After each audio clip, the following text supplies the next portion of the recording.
Hi friends, welcome back to our channel. உங்கள் அனைவரையும் என்னுடைய சேனலுக்கு அன்புடன் வரவேற்கிறேன். இது என்ன வீடியோனா, ஒரு செம்ம இன்ட்ரெஸ்டிங்கான வீடியோ தான். இந்த ட்ராவலிங் விலாக் வந்து அவ்வளோ ஹாப்பியாக இருந்துச்சு. இந்த டேவே சும்மா சொல்லக்கூடாது, செம்ம ஹாப்பியாக தான் என்ஜாய்மெண்ட்டோடு போச்சு.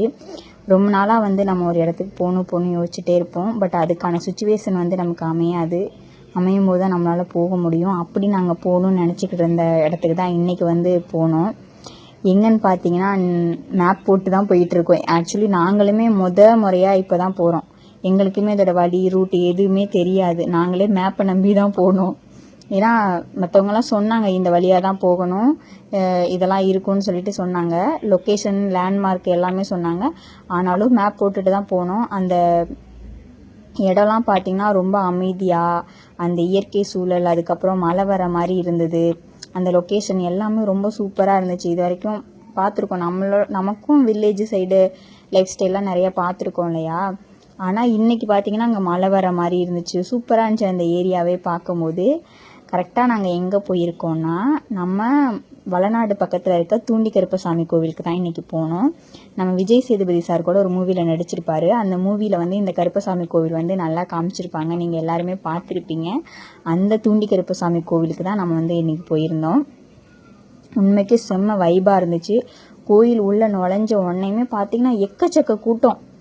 எங்கடா இருந்தாங்க இவ்வளோ பேருன்ற மாதிரி இருந்துச்சு. சிலர்லாம் வந்துட்டு போயிட்டு ஃபோட்டோஸ் போடும்போது கொஞ்சம் ஃப்ரீயாக இருக்க மாதிரி தெரிஞ்சுது.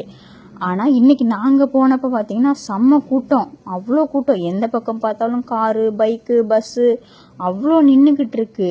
எங்கிட்ட இருந்து இவ்வளோ பேர் வந்தாங்கன்னே தெரியல. நாங்கள் வந்து காலைல ஒரு 10-11 மணி போல் கிளம்பியிருப்போம். நம்ம திருச்சியிலேருந்து 1 hour ட்ராவல் வருது. நாங்கள் காரில் போனோம். காரில் போனதுனால 1 மணி நேரம் ட்ராவலில் வந்து போனோம். ஆனால் நீங்கள் பஸ்ஸில் அந்த மாதிரிலாம் போகிறதா இருந்தால் கொஞ்சம் லேட் ஆகும் தான். தூண்டி கருப்பசாமி கோவில் அந்த என்ட்ரன்ஸ் உள்ளே போன உடனேயுமே அவ்வளோ ஒரு வைப்பு, பக்தி, அந்த பயங்கரமாக இருந்துச்சு. அந்த பரவசத்தை வந்து சொல்லவே முடியாது, அந்தளவுக்கு இருந்துச்சு. ஏன்னா எந்த பக்கம் பார்த்தாலும் வேலு, ஒரு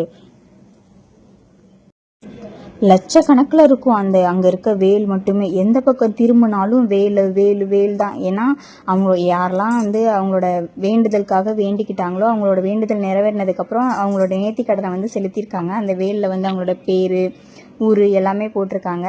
நீங்கள் பார்த்தாலே தெரியும் தூண்டி கருப்பசாமி கோவில்னு இங்கே போட்டிருக்கோம். இங்கே வந்து பார்த்திங்கன்னா ஆண்களுக்கு தனியாக கியூ இருக்குது, பெண்களுக்கு தனியாக கியூ இருக்குது. ஸோ கருப்பசாமி கோவில் இல்லையா, ஸோ ரொம்ப பக்தியோடு இருக்கணுன்றக்காக லேடிஸ்லாம் வந்து கிட்டக்க போக முடியாது. ஒரு 50 அடி தூரத்தில் டிஸ்டன்ஸில் தான் வந்து சாமியை பார்க்க முடியும்.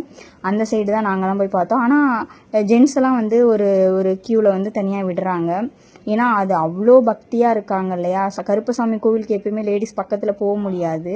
இவ்வளோ டிஸ்டன்ஸ்லேருந்து தான் பார்க்க முடியும். அதுக்கப்புறம் நாங்களும் சாமிலாம் பார்த்துட்டு கும்பிட்டுட்டு தின்னூர்லாம் வாங்கிட்டு சுற்றி எல்லாமே அந்த வேல், அங்கே என்னென்ன வேண்டுதலுக்காக வச்சுருக்காங்க அதெல்லாம் அப்படியே படித்து பார்த்துட்டு அப்படியே சுற்றி பார்த்துட்டு அப்புறம் சாமி கும்பிட்டு அப்படியே வெளியில் வந்தோம். வெளியில் வந்து ஒரு தர்பூசணி கடையில் வந்து தர்பூசணி வாங்கி சாப்பிட்டுட்டு அப்படியே நாங்கள் இங்கே வந்து எங்கள் தெரிஞ்சவங்க ஒருத்தவங்க இங்கே கோவிலில் வந்து அவங்க வேண்டுதல் நிறைவேறி கெடா வெட்டினாங்க.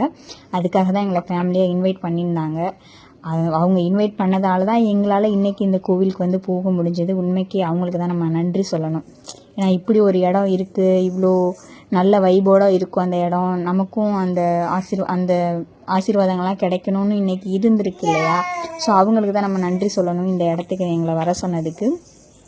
அப்புறம் கோவிலாம் சுற்றி பார்த்துட்டு பார்த்திங்கன்னா மழை வர்ற மாதிரியே இருக்குது. அந்த மேகமூட்டம் அதை பார்க்கும்போது எனக்கு ரொம்ப சந்தோஷமாக இருந்துச்சு. நானும் என் அண்ணாவும் எப்படா மழை வரும்னு சொல்லிட்டு தான் வெயிட் பண்ணிட்டு தான். ஆனால் மழையே வரல. ஆனால் வெயில் அடிக்காமல் அந்த மேகமூட்டமாக இருக்கும்போது ரொம்ப நல்லா அழகாக இருக்கும்னு சொல்லுவாங்க இல்லையா. அதனால தான் அந்த வானத்தை சுற்றி வீடியோ எடுத்துக்கிட்டு இருந்தேன். நிறைய பேர் கோவிலுக்கு வந்திருக்காங்க, பஸ்ஸில், வேனில், அந்த மாதிரி ஃபேமிலியாக வந்துட்டு ஒரு இடம் பிடிச்சி அவங்க சமைச்சு சாப்பிட்டுட்டு அவங்களோட சொந்த பந்தங்களோட போகும்போது அவ்வளோ ஹாப்பியாக இருக்குது. அப்படியே சாப்பிட்டுட்டு அப்படியே கிளம்பி வந்தோம். வர்ற வழியில் வளநாட்டில் வந்து இந்த பொன்னர், சங்கர், தங்கா அவங்களோட புராண கதைகளை வந்து நீங்கள் கேள்விப்பட்டிருப்பீங்க. நம்ம ஃபேமஸான வீரப்பூர் திருவிழா கேள்விப்பட்டிருக்கீங்க இல்லையா. அந்த வீரப்பூர் திருவிழாவோட கோவில் வந்து இங்கே ஒன்று இருக்குது. இங்கே தான் வந்து அவங்க வாழ்ந்த இடம்னு சொல்லிட்டு சொன்னாங்க.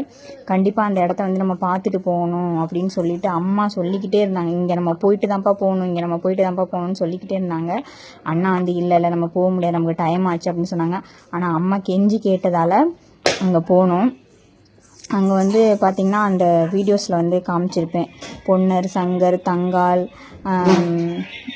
தாமரை அரியனாச்சி அவங்க பேர்லாம் போட்டு அவங்க வாழ்ந்த கதை அந்த மாதிரி இருக்க எல்லாமே அங்கே இருக்கவங்க வந்து அந்த ஸ்டோரி எல்லாமே சொன்னாங்க. இது வந்து ஸ்டோரி கிடையாது, உண்மையாகவே வந்து அந்த காலத்தில் வந்து நடந்த ஒரு விஷயம். அவங்களோட கோவில் வந்து இங்கே இருக்குதுன்னு சொல்லியிருந்தாங்க. பொன்னர், சங்கர், கீழே அவங்களோட தங்கச்சி வந்து தங்கா. அதுக்கப்புறம் இங்கே பக்கத்தில் ஒரு குளம் இருக்கு இல்லையா, இந்த குளத்துல தான் வந்து அவங்க வந்து குளித்தது, வீட்டுக்கு சமைக்கிறதுக்கு தண்ணி எடுத்தது, இந்த மாதிரி நிறைய. எனக்கு சரியாக அந்த ஸ்டோரி வந்து தெரியாது. நான் வந்து தெரிஞ்சுக்கிட்டு தான் சொல்லணும். எனக்கு சரியாக அந்த ஸ்டோரி தெரியாது. நான் எனக்கு சொன்ன வரைக்கும் சொல்கிறேன். அந்த ஸ்டோரி பற்றி அங்கே இருக்கவங்க சொன்னாங்க. அதை தெளிவாக கேட்டுட்டு தான் அந்த ஸ்டோரியை சொல்லணும். அதுக்கப்புறம் வர வழியில் ஒரு டீ கடையில் நின்று டீ குடிச்சிட்டு வீட்டுக்கு கிளம்பிட்டோம். இன்றைக்கான மினி விலாக் இதான். தேங்க்யூ.